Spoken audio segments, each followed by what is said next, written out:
Então, exatamente esse é o ponto. O PSDB não tem esses quadros, Marcozinho. Por quê? Porque, historicamente, o PSDB ele é um partido progressista nesse sentido. O PSDB ele é um partido que cujas pessoas que vão para o PSDB, historicamente, as grandes lideranças do PSDB, os grandes quadros do PSDB, são pessoas de uma elite financeira acadêmica,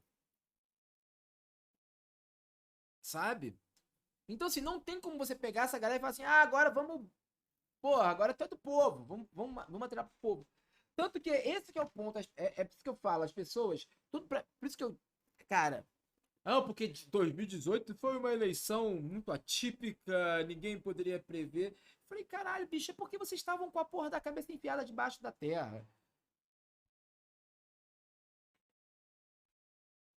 Eu, Carapanã e outros que vieram, que estão há muito tempo aí, a gente é chamado de Arauto do Apocalipse, sei lá o quê, entendeu? Enquanto todo mundo teve, não, o problema é o PT, PSDB, PT, PSDB. Eu falei, gente, tem uma outra coisa acontecendo por debaixo disso aqui tudo, que não é PSDB, que não é PT, que vocês não estão percebendo e que pega os dois lados, e vocês estão nem aí porque vocês não estão olhando, não tem antropologia na história, não tem análise na história. E aí hoje, um dos jeitos, uma das questões fundamentais, por exemplo, é a orientação dos votos evangélicos. Que eles só são olhados na hora que estão sendo demonizados. Você tem muito pouca pesquisa sobre isso. Muito pouca pesquisa. E as pessoas vivem numa realidade paralela com relação a essa história. De quem são os evangélicos, quem são. Porque tem uma percepção negativa do meio evangélico. Assim, só negativa. Né? Não entende como se organiza. Todo mundo acha que o Malafaia fala algo, o cara vai lá e faz. Não entende as diferentes denominações, as tretas internas, as subdivisões internas. Para estudar o meio evangélico, por exemplo, você tem que estudar cosmologia cristã, gente. Você tem que estudar cosmologia cristã. Vai ter que ler a Bíblia. Vai ter que ler a Bíblia. Vai ter que entender o que é teologia da prosperidade.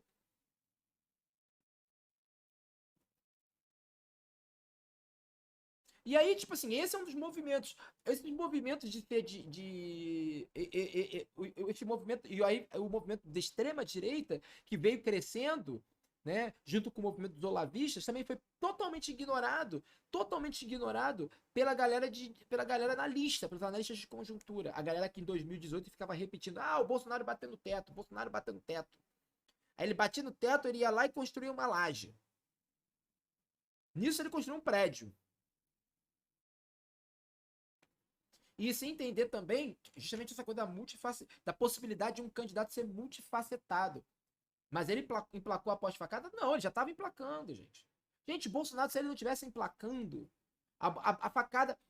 Essa história de que a facada mudou tudo. Eu morro dinheiro que eu acho que isso é besteira. Eu morro dinheiro que eu acho que isso é besteira. Isso é besteira. Isso é besteira. Isso é pra justificar a análise porca que as pessoas estavam fazendo.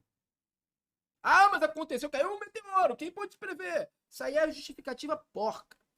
Você acha que a facada mudou tudo? Isso pra mim é, é uma análise porca.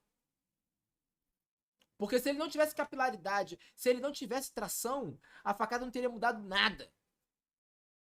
Não faz Frost, mas o que ia facilitar? Essa coisa dele não abrir a boca em debate já era estratégia.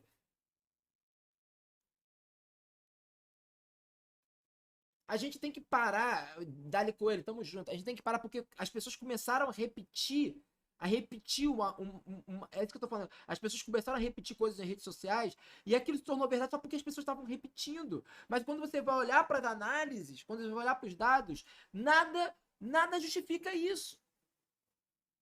Nada justifica isso. Você já tinha o Bolsonaro ganhando tração atrás de tração. Tração atrás de tração.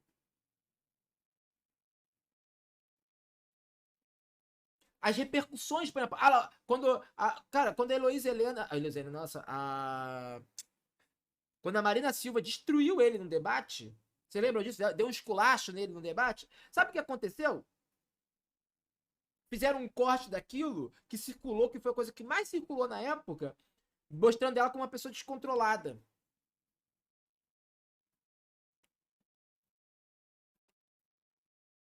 Por quê? Porque no YouTube, no WhatsApp, no Facebook, a esquerda não estava lá. A esquerda não estava lá. E aí, então, o que circulava nos grupos era isso. Olha só, a Marina Silva descontrolada, perde a calma porque o Bolsonaro fazia tal coisa, fez tal coisa. Então, ali, podia ir pro debate, podiam pegar ele, jogar merda na cara dele. Que não ia mudar nada. Não ia mudar nada. Saca? Então é isso que é isso que eu falo. A gente ficou repetindo isso, por quê?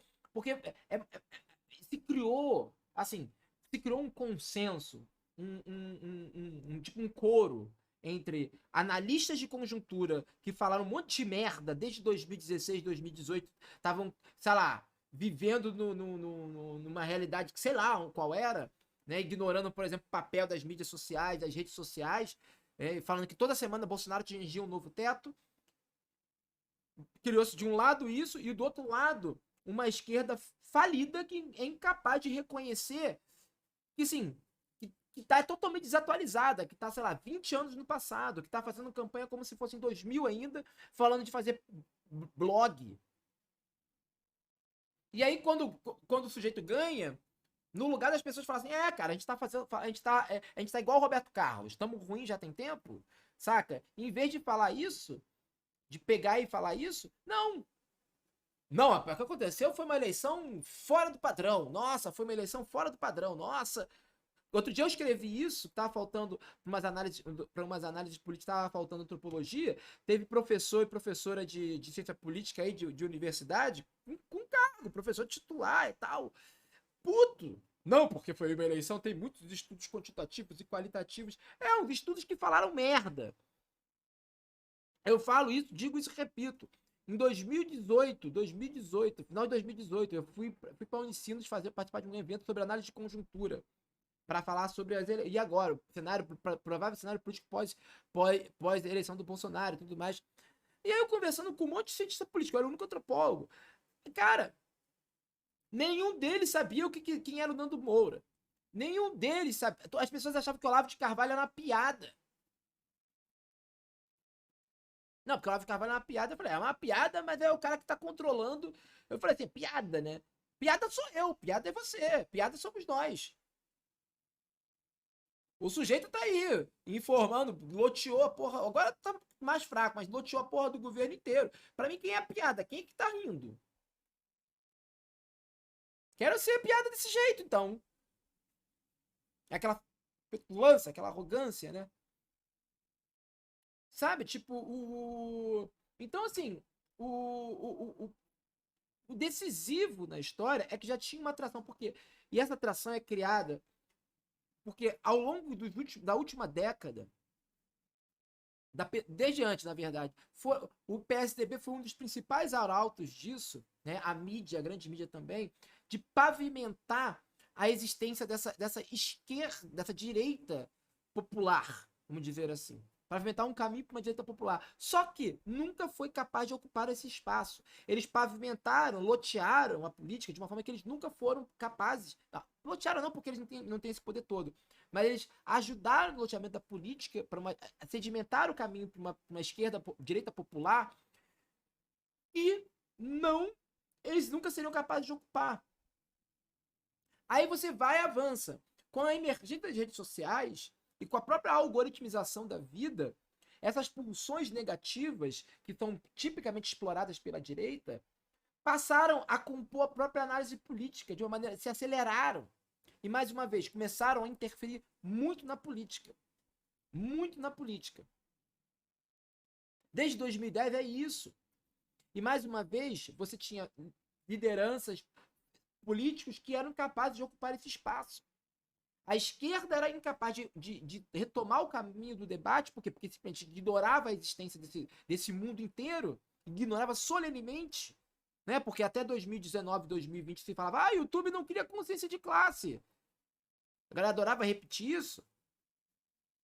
Ignorava solenemente essa história. Então, assim, não disputa os afetos. Aí ficam assim, nesse dia eu vi uma pessoa, tá certo que a direita não foi capaz de disputar os afetos da população brasileira. Mas quais são esses afetos? Como se o florescimento desses afetos Não fosse ele própria disputa, caralho. O nível da burrice disso, o nível da burrice, da ignorância desse tipo de comentário. Então, amigo, se a sociedade, é uma coisa falar, então a sociedade brasileira é uma merda, você é um sujeito superior, então vai pra fora do país, ou você tá no meio fio e chora, porra. Se tudo é isso, se tudo consiste nisso, você tá no meio fio e chora. Ou vai pra fora do país, fica bancando, fica fazendo cosplay de exilado político, caralho. Vai fazer isso. Não fica enchendo o saco das pessoas na internet, não fica enchendo o saco das pessoas que estão fazendo alguma porra. Porque a própria disputa pelos afetos é a política. Se você não entende isso, você não tá fazendo política, você tá fazendo cosmético, porra. Você quer uma... Aí você, se fosse fácil, era miojo, porra. Se fosse fácil, era miojo. As pessoas querem. Essa esquerda chorona, essas esquerdas querem ficar achando. Aí a gente chega nos lugares e as pessoas não são a favor da Revolução Popular. É, pois é. Que coisa, hein? Que coisa, hein? Descobriu agora, caralho? Porra! Esquerda Re-Rap, melhor nome. A Tupi, quando eu tô puta, ela vem aqui, ela vem me dar um oi. Ela vem me dar um oi pra eu melhorar. É que nem outro dia eu tava falando sobre escolas de samba e tal. Mas esse pessoal de escola de samba não é de esquerda, então. É uma coisa. É uma mistura de arrogância com porque é isso que eu falo. É uma esquerda que se coloca como uma aristocracia. E que muitas vezes chega e fala assim: o povo brasileiro não é digno da gente. O povo brasileiro ele não é digno da nossa sapiência. Deixem essas pessoas para lá.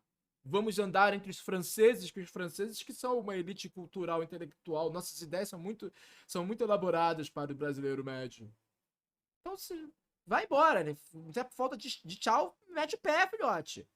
Bota 10, porra, bota 10 no cavalo e vai, caralho.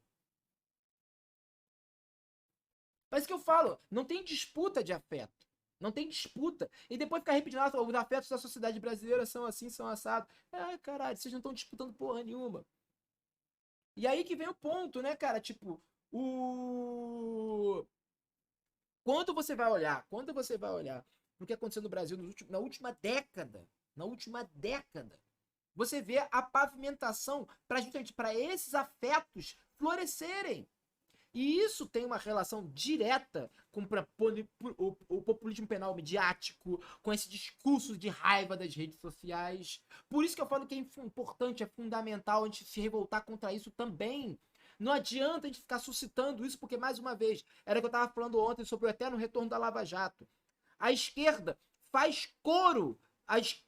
Você vai no Twitter, o que tem de gente que eu sou de esquerda, é isso aí, sei lá o quê. Mas na hora quando vai falar de crimes violentos, quando vai falar sabe? Quando vai falar sobre gente de direita sendo corrupta e caralho a quatro, maluco, bate palma e fala merda igualzinho a Barbie fascista, igualzinho o tiozão escroto, igual, sabe? Tipo, não tem diferença. Boa parte do discurso moralista das esquerdas sobre corrupção é idêntico ao discurso de lavajatistas. É idêntico. Você vai ver gente de esquerda falando de fim de foro privilegiado, prisão em segunda instância, fim do habeas corpus. Tanto que você vai ver que quando as pessoas só foram perceber a merda que estava acontecendo quando a merda começou a respingar no Lula. Aí depois não entende. É por isso que eu falo. A gente tem que mudar o nosso. Por quê? Porque esse discurso que a gente tá fazendo florescer quando a gente apoia essas merdas, a gente não é capaz de ocupar esse espaço. A gente não é capaz de ocupar esse espaço. E aí a gente tá fazendo a mesma coisa que a porra do PSDB. A gente tá criando um espaço que a gente é incapaz de ocupar. E aí o que acontece? Só que aí a gente tem o nosso nicho. O PSDB não tem.